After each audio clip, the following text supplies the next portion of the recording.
Olá pessoal, tudo bem? Eu sou a Luciana Caluffi, nutricionista e farmacêutica e bioquímica, e eu ensino aos profissionais da saúde as ferramentas necessárias para eles poderem alcançar a referência, a excelência na sua prática clínica em 60 dias. Vou contar um pouquinho para vocês aqui da minha trajetória, como foi para eu poder chegar a profissional que eu sou e o que aconteceu na minha vida, no meu caminho, para que eu pudesse alcançar o meu propósito. Eu fui sempre super estudiosa, desde pequena, adorava a relação já da saúde, eu amava o meu pediatra, sempre quis ser médica, pediatra por conta dele. Aí, quando eu fui fazer vestibular, e ainda eu era bem nova quando eu fiz vestibular, não tinha muita maturidade para saber bem o que eu queria. Eu, em Curitiba, que é a minha cidade, eu fui fazer, eram duas faculdades de medicina e eu fiz, morrendo de medo, numa delas eu fiz medicina e na outra eu fiz farmácia, porque eu sempre gostei muito de farmácia. Eu tenho um primo que é farmacêutico, ele era uma referência e eu gostava muito dele. Então tinha um pouco essa questão afetiva, né, de eu também escolher porque eu queria ser parecida com ele. Mas meus pais sempre me incentivaram, vai fazer medicina, vai estudar medicina, porque você vai ser uma excelente médica, uma excelente pediatra, você adora criança. E no fim, com medo de não passar no vestibular, com 16 anos somente, eu me inscrevi em faculdades diferentes, em graduações diferentes, com medo de não passar. O que aconteceu? Na faculdade de medicina eu não passei, fiquei por 3 vagas, né? Ou seja, não teve segunda chamada, então não consegui entrar. E na faculdade, que era para eu ter feito medicina, na outra também, acabei passando em farmácia, acabei entrando em farmácia e resolvi cursar, porque eu gostava muito de química e fui me achando. E realmente foi maravilhoso, foi a minha grande base, adorava as disciplinas, era apaixonada por uma disciplina chamada farmacognosia, que estuda esse referencial das plantas nesse aspecto ainda químico, dessa alquimia, da família da planta, e nesse processo de reconhecimento dessa planta, né? O que ela vem trazer depois na fitoquímica, na farmacologia. Mas a gnosia é uma disciplina que ninguém gosta, então eu falava assim, você é louca, né? Tanto é que depois eu vim fazer uma pós-graduação relacionada com essa disciplina. E sempre gostei muito e fui vendo essa relação da natureza, da fito, como um objeto de escolha para a ação terapêutica, curativa, preventiva. Então eu sempre busquei esse caminho do natural, da natureza, para eu ter como um propósito no meu ímpeto profissional, naquilo que eu pudesse levar as pessoas de benefício. E aí, lógico, muitas coisas aconteceram. Eu tenho grandes referências na minha época, como na faculdade de farmácia, professores maravilhosos que foram muito a minha referência. Eu cheguei a trabalhar, quando me formei com 20 anos, com uma professora chamada Sandra Zanin, uma querida que eu sou muito grata, e nós montamos uma linha chamada Solução Natural. Essa linha não tinha aditivo, não tinha corante, não tinha várias coisas, porque eu já queria preconizar que para dar certo as coisas tinham que ser o mais natural possíveis, né?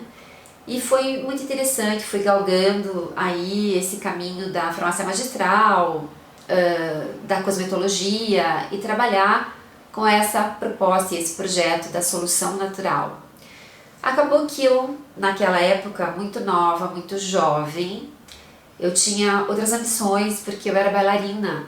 Então eu dancei desde os 3 anos, dei aula de balé muito tempo, tinha um grupo de dança, quis fazer uma viagem para fora para poder dançar, aprimorar os meus conhecimentos artísticos e não estava preparada, não estava pronta para poder seguir uma linha de trabalho dentro da farmácia magistral ou de uma linha de cosméticos, e eu precisava ainda potencializar essa minha veia artística.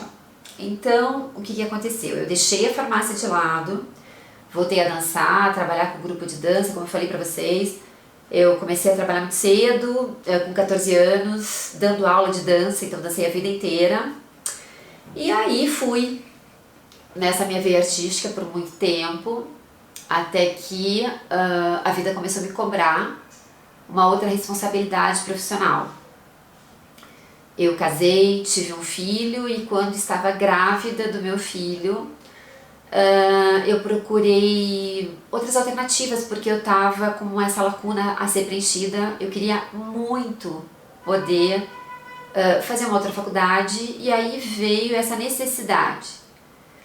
E aí o Pedro era muito pequeno e eu fui procurar qual era a faculdade que eu ia fazer. Sempre gostei muito de alimentação, da química do alimento. Eu sempre dava muitas dicas para as pessoas, mesmo sem ser nutricionista, mas no sentido de poder melhorar a qualidade de vida com a alimentação dessas pessoas, sendo farmacêutica. Meu filho pequeno, falei, vou fazer nutrição, porque eu precisava fazer alguma coisa, completar essa lacuna. Foi ótimo, foi tudo muito fácil, as portas se abriram, parecia que era para ser mesmo. E aí, o Pedro pequeno, contando com a ajuda dos meus pais, eu acabei me separando e nesse turbilhão de emoções eu tinha disciplinas à noite e pela manhã, levava meu filho junto para a faculdade, todo mundo ajudava a cuidar um pouquinho, meus pais maravilhosos sempre me deram muita força. Muitas vezes eu quis desistir, porque falava, não é possível, não vou dar conta, é muita coisa, não o suficiente só a faculdade de nutrição. Eu ainda fiz um mestrado. Terminando essa faculdade, como eu já tinha a graduação da farmácia, terminando no último ano da nutrição, ainda tenho um mestrado na medicina interna, clínica médica, trabalhando com saúde coletiva, trabalhando com saúde pública, que foi a minha grande escola. Sempre falo isso. Pedro pequeno, Pedro chorava muito à noite, muito, e eu tinha que trabalhar, eu tinha que estudar. Eu tinha que cumprir tudo isso e pensava, meu Deus, o que eu vou mostrar para o meu filho, né? Que exemplo eu vou dar para ele de força de vontade, de resiliência, de persistência. E aí eu era muito preocupada com isso, porque assim, eu não podia ter a ajuda dos meus pais financeira, porque eles não podiam me ajudar. Então eu trabalhava também na prefeitura de Curitiba, dentro da saúde pública, do Centro de Epidemiologia, que também foi uma grande escola. Então vocês pensem que eu tinha que me repartir em 20, eu tinha que me virar nos 90 para dar conta de tudo. Não foi fácil, foi uma época muito difícil de reconstrução, onde ao mesmo tempo que emocionalmente eu tinha que me reconstruir, eu precisava ter essa base, formar essa base, a base para o meu filho, da nossa subsistência. Deu tudo certo, terminei a faculdade, terminei o mestrado. E nesse interim, como eu gostava muito de falar, gostava muito de dar aula, eu já dava aula de balé, dava aula para as crianças e sempre fui muito comunicativa, aí eu resolvi fazer provas para eu poder entrar como professora, né, de graduação. E logo quando eu comecei com essa vontade, eu passei em 3 faculdades em Curitiba. Numa delas na Federal, até como professora substituta, eu concorri a uma vaga, fiz um teste com 30 pessoas que estavam concorrendo a essa vaga, não achava que eu ia passar de jeito nenhum, aí que me veio a surpresa que eu fui aprovada para essa vaga de professora substituta, que também foi uma grande escola. Lá tinham pessoas muito queridas e eu aprendi muito ali. Então, gente, olha quantas coisas eu tive que construir nesse meio tempo, tudo ao mesmo tempo. Eu descobri uma pós-graduação que me abriu os olhos e onde eu me encontrei numa forma diferente de ver a nutrição. Ver a nutrição como um fator de proteção, né? Ver a nutrição dentro da relação da causa do paciente. Não trabalhar a consequência da doença, que foi a nutrição funcional. Dentro da nutrição funcional tem muita aula de pós-graduação. E com essas aulas, com esses projetos, com tudo acontecendo, a maioria dessas aulas e, vamos dizer assim, das demandas era em São Paulo, aqui em São Paulo, onde eu estou hoje, há 14 anos já. Mas o que aconteceu? Para eu chegar aqui, eu tinha que decidir. Eu vivi em São Paulo, então eu falei, bom, preciso começar a atender em São Paulo para ver se dá certo de eu ir morar em São Paulo. Quando eu vi um amigo, um grande amigo, o Dr. Wolf, muito querido, Muita gratidão eu tenho a ele me concedeu um consultório para que eu começasse a atender em São Paulo. Eu estava atendendo uma vez por mês, quando eu vi eu já estava atendendo uma vez a cada 15 dias, quando eu vi eu já estava atendendo toda semana. Viemos para São Paulo, eu num novo relacionamento com o Pedro, tudo bonitinho, viemos para São Paulo para essa abertura de novos caminhos, para uma tentativa de uma vida diferenciada, de sucesso e fazendo o que eu mais gostava, que era dando aula e os atendimentos clínicos. Então já estou aqui em São Paulo há 14 anos, muito feliz por tudo que aconteceu, por essa transição maravilhosa, que foi muito árdua, tive que trabalhar muito, mas que valeu. E nisso, eu, filha única, deixei meus pais em Curitiba, e nesse meio tempo, meu pai adoeceu. Meu pai teve um câncer de intestino muito rápido e muito agressivo. Então ele teve um prognóstico de 6 meses a 1 ano de vida. E a minha mãe, muito ligada ao meu pai, não tolerando, não querendo aceitar essa doença. No final, já numa época difícil do meu pai, já onde ele estava bem acometido, um dia eu trabalhando, atendendo os pacientes, toco o telefone de Curitiba, que eu sempre me dividindo, né? Meus pais, eu filha única, meus pais, meu filho em São Paulo, mas sempre presente, sempre uma filha muito presente, porque família para mim é muito importante. Toco o telefone dizendo assim, você precisa vir pra cá porque sua mãe faleceu. Daí eu falava, não, quem tá doente é meu pai, como minha mãe faleceu. E gente, foi muito doído. Eu perdi a minha mãe, depois de 15 dias eu perdi o meu pai. Minha mãe foi porque não queria ver, acho que, o problema do meu pai nessa fase final. Como eles eram almas gêmeas, lindos, queridos, ela não aguentou, ela teve um infarto fulminante. Meu pai, depois de 15 dias, faleceu por conta da doença. Eu perdi o chão, e aí queria deixar tudo, não queria mais nada, queria voltar para Curitiba, e foi muito doído, gente. Foi muito triste. Eu, com a maior resiliência, voltei, com a maior força de vontade, falei, não, vamos lá, eu preciso seguir meu propósito, e vai dar tudo certo. Sempre pensando nesses objetivos, e como eu podia mostrar essa minha força de vontade, essa perspectiva de vida, e como eu podia sempre traduzir isso da melhor forma para o meu filho. Então meu filho é a minha grande referência, né, dentro desse meu propósito de vida, de poder mostrar essa valorização de que as coisas não são fáceis e que só a gente persistindo muito é que a gente consegue. Então, esse exemplo de vida para vocês, gente, é importante porque vocês precisam ver que o que acontece com vocês acontece com outros profissionais. As pessoas bem-sucedidas passam por grandes percalços. Não quer dizer que a pessoa é bem-sucedida, que ela tem abundância, prosperidade, que ela não teve comprometimentos emocionais ou desafios grandiosos na sua vida pessoal e profissional. Então, pensem nisso, né? Você deve ter frustrações, você deve ter momentos na sua vida que você quer sair correndo, que você não quer mais aquilo. Eu, no meio do caminho, teve uma época que eu falei, não quero mais nada da saúde, não me dá retorno, eu tenho que morrer de trabalhar, eu tenho que fazer muita coisa para um retorno pequeno. Imagina que eu pensava assim, e eu falei, vou fazer direito.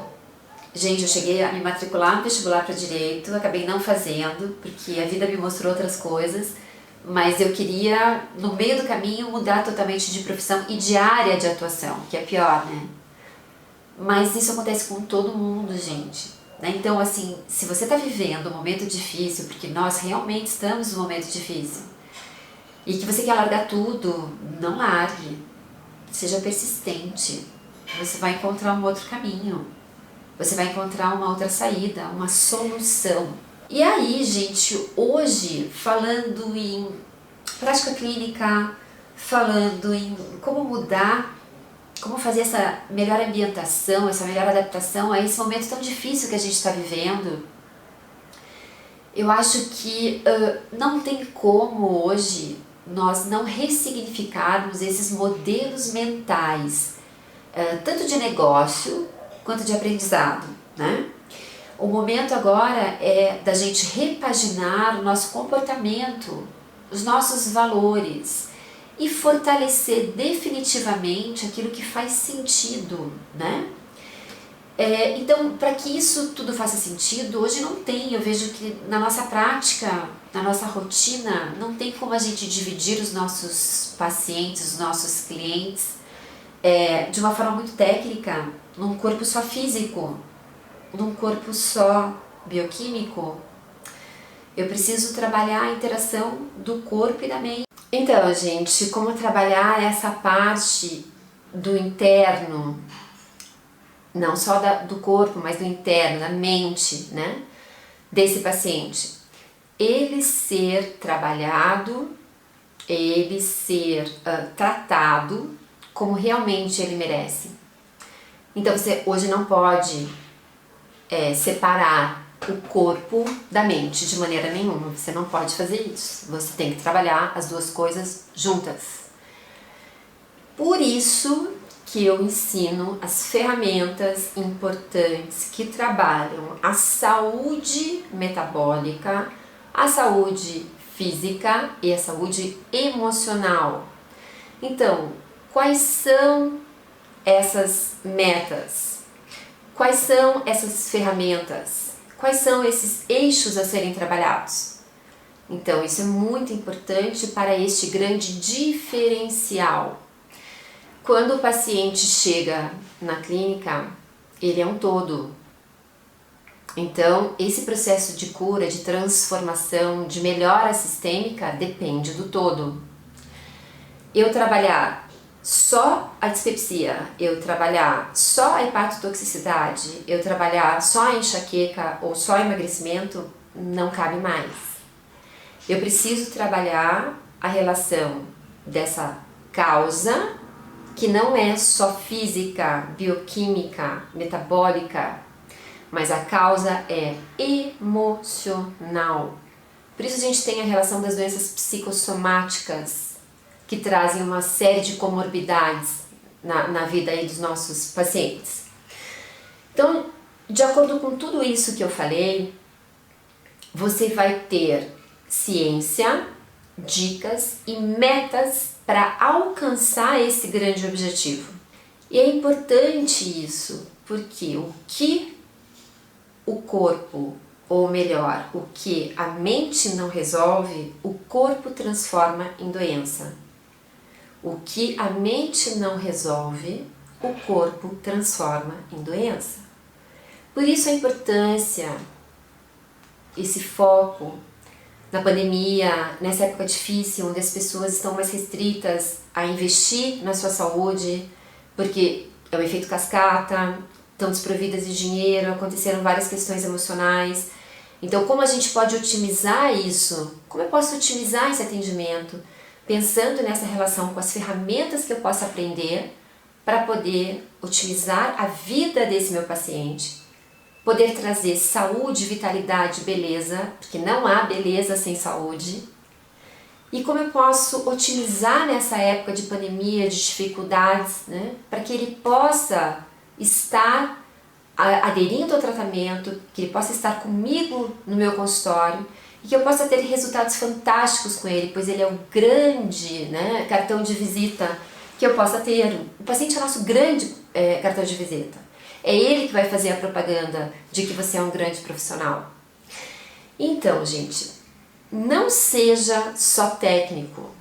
Não, lógico que a ciência, as questões técnicas são importantes, mas a gente não pode, hoje em dia, ser só técnico. A hora é agora da gente poder mudar essa concepção, essa forma do acolhimento, essa forma do tratamento para com os pacientes.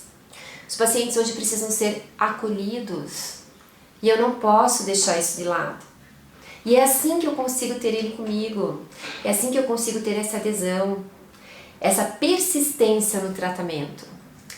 Então, não sejamos só técnicos, não podemos usar só protocolos, isso não pode mais.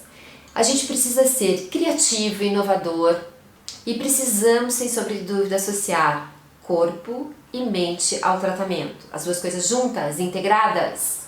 Por isso essa relação integrativa é tão importante, né? Então seja mais humano. Seja mais humano para com o seu cliente, para com o seu paciente. E veja como isso vai transformar você. Vai transformar você, vai transformar o seu paciente e vai transformar o seu atendimento. A gente se vê no próximo vídeo. Tchau, tchau, até mais!